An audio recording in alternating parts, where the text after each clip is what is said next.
Good morning বন্ধুরা, দোলনের ঘর সংসারে তোমাদের সবাইকে স্বাগত। আশা করি তোমরাও ভালো আছো, আমিও ভালো আছি। তো দুপুরের মেনু হচ্ছে আম ডাল, মাছের ঝোল কাঁচকলা দিয়ে আর পটল ভাজা।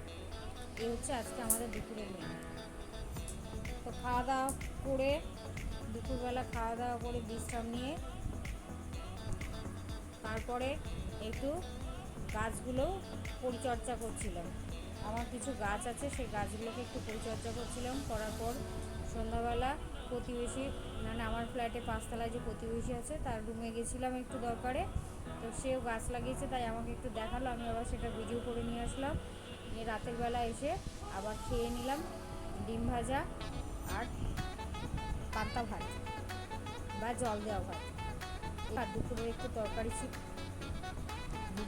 তরকারি ছিল। ভিডিওটি ভালো লাগলে সাবস্ক্রাইব করবেন।